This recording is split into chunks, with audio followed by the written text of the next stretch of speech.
Shalom, shalom, shalom, shalom. Que Dieu nous bénisse, que Dieu soit avec nous. Je vais vous parler d'une des formes des plus sournoises de l'envoûtement. Il s'agit de l'envoûtement vaginal. C'est quoi l'envoûtement vaginal? L'envoûtement vaginal est un envoûtement qui a possible le sexe de la femme.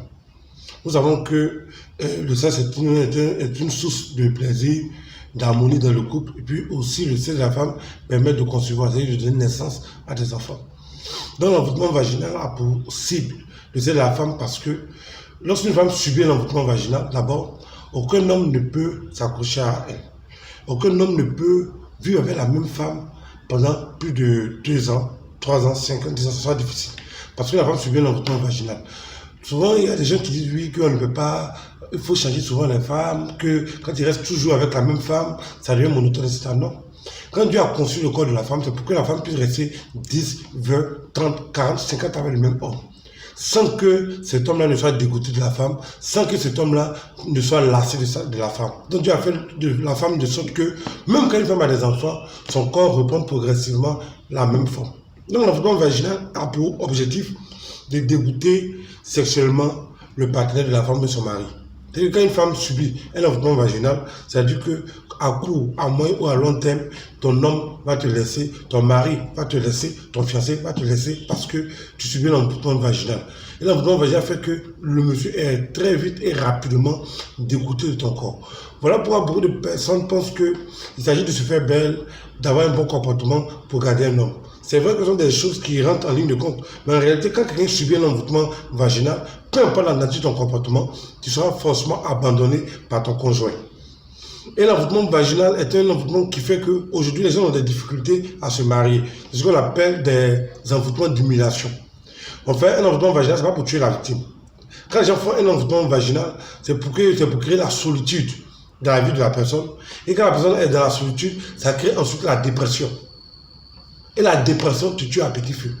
Sinon, si les gens veulent te tuer directement, ils n'avaient pas besoin de faire un envoûtement vaginal. Mais ils veulent te détruire intérieurement d'abord, te briser moralement, te faire sentir la solitude, et en fin de compte, tu seras dépressif. Et quand tu deviens dépressif, tu risques de terminer ta vie dans la solitude et dans l'amertume. Donc c'est une forme sournoise pour détruire la vie des gens. L'envoûtement vaginal, c'est un envoûtement qui est pratiqué en général par la sorcellerie.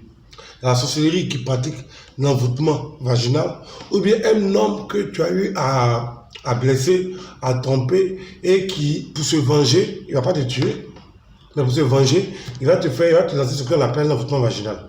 Après ce moment-là, tu vas remarquer que depuis que tu as connu un certain genre d'individu, il y a des femmes qui ont connu un homme, mais depuis qu'elles ont connu cet homme-là, plus rien ne va dans leur vie jusqu'aujourd'hui, ça fait 10 ans, ça fait 20 ans, leur vie n'a pas encore changé. Il faut te poser la question, depuis que tu as laissé Jean, depuis que tu as laissé Jacques, depuis que tu as laissé Kofi, pourquoi depuis que tu l'as laissé jusqu'aujourd'hui, tu n'as pas pu te fixer? Pose-toi la question, est-ce que tu n'es pas victime d'un envoûtement vaginal? L'envoûtement vaginal fait que lorsque un homme couche avec toi, dès le moment qu'il a couché avec toi, il faut te dire forcément qu'il va te laisser forcément.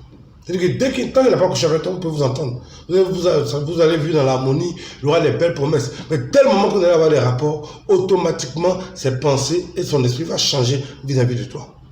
Donc l'objectif de l'envoûtement vaginal, c'est de créer la solitude et la dépression. Or, la dépression elle-même peut engendrer la mort. Et un envoûtement vaginal ne se règle pas comme si, par exemple, c'était une sorcellerie. Parce qu'en réalité, l'envoûtement vaginal, on salue ton sexe.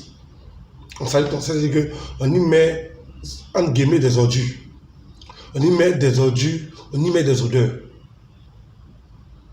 Donc, même si quelqu'un a de l'amour, de l'affection pour la dame, mais pour la femme en question, forcément, il va finir par l'abandonner.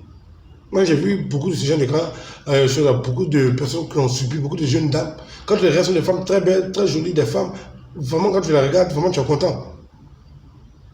Mais elles sont victimes de l'envoûtement vaginal. Tu vas les voir, elles ont 35 ans, 40 ans, 45 ans. Des belles femmes. Quand même tu regardes la dame, tu dis oui, mais cette femme-là, c'est la femme de ma vie. Parce qu'elle est belle. Mais la beauté ne peut rien faire contre l'envoûtement vaginal. L'envoûtement vaginal a 2 causes. La première cause s'appelle une œuvre de la sorcellerie. Et la deuxième cause, c'est un homme qui te reprochent des choses. Souvent, les femmes aussi, souvent font des erreurs parce que quelqu'un, je ne justifie pas l'envoûtement, mais je dis simplement que lorsque, par exemple, tu blesses quelqu'un, un homme qui est blessé dans son amour propre peut réagir très mal. Si c'est un chrétien, alléluia, ça peut aller. Mais si ce n'est pas un chrétien, mais il va aller voir forcément, aller voir quelqu'un. Ils vont maudire ton sexe. Ils vont appeler l'envoûtement, ils vont maudire ton sexe pour dire que ce sexe-là, voilà comment c'est qui va arriver. Et si, par exemple, s'ils ont pris chose, s'il a maudit ton sexe sur un palmier, ou bien il a maudit ton sexe sur du sable de mer, ou bien il a maudit ton sexe sur un certain genre de feuilles, mais tu n'auras jamais d'un homme, tu n'auras jamais un homme dans ta vie. Tu te faut habiter, même faut aller même en Thaïlande, mais au Japon. Peu importe l'endroit où tu seras, l'environnement vaginal va te suivre là-bas. Donc, c'est au lieu d'acter chaque fois, souvent les hommes disent oui, tel homme m'a abandonné, tel homme m'a abandonné. Pose-toi d'abord la question si tu ne subis pas un envoûtement vaginal. Et l'envoûtement vaginal, ça se règle. La prière est faite pour régler un certain genre de problème. L'invocation règle un autre genre de problème. Voilà pourquoi je le répète toujours. Quiconque invoquera le nom du Seigneur sera sauvé. Donc l'invocation règle ce genre de problème. La prière ne peut pas délivrer quelqu'un d'un envoûtement vaginal. La preuve, nos soeurs sont remplies dans nos églises et subissent l'envoûtement vaginal. Personne dans les jeûnes et prières espérant que ça va quitter. Mais il ne s'agit pas d'avoir de l'espoir, il s'agit d'avoir des solutions. Or, c'est l'invocation qui arrive à briser correctement et définitivement les envoûtements vaginaux. Donc, que le Seigneur soit béni, que le Seigneur soit élevé. Il va falloir que vous puissiez, pour les dames qui avez des échecs sentimentaux persistants, l'important que vous vous posez la question de savoir est-ce que depuis que j'ai connu tel homme, est-ce que ma vie a connu la stabilité? Mais je vais te poser aussi la question, qu'est-ce que j'ai pu faire à la sorcellerie pour que ma vie connaisse aussi l'instabilité? Parce que l'envoûtement vaginal, comme je l'ai dit tout à l'heure, c'est la sorcellerie, ou c'est l'envoûtement d'un homme qui peut donner un envoûtement vaginal, qui fait que tu dégoûtes tout le monde, ton corps repousse les gens, tu peux coucher avec toi, après tu seras content, mais dis qu'il va te garder, jamais il ne te gardera. Parce que tu subis l'envoûtement vaginal. Il ne pourra pas supporter toi excuse-moi du terme, mais il ne va pas supporter ton sexe pendant toute sa vie, ce n'est pas possible. Il peut supporter ça pendant une semaine, pendant 2 semaines, pendant 1 mois, 3 mois, 4 mois, 6 mois. Il ne pourra jamais supporter ça pendant toute sa vie. Donc, seule l'invocation peut détruire définitivement l'envoûtement vaginal. Donc, que le Seigneur nous bénisse, que le Seigneur nous aide et que Dieu nous éclaire davantage nos yeux afin que nous puissions l'appeler, nous puissions l'invoquer. David pouvait dire ceci, j'invoquerai le nom de l'Éternel. Donc, c'est l'invocation qui arrive à détruire définitivement l'envoûtement vaginal. Ce n'est pas une affaire de jeûne et prière, ce n'est pas les prières hasardeuses, ce n'est pas les prophéties inventées qui vont te délivrer, c'est seulement invoquer le Dieu d'Israël qui permet d'être délivré de l'envoûtement vaginal. Que le Seigneur nous bénisse, que le Seigneur soit avec nous.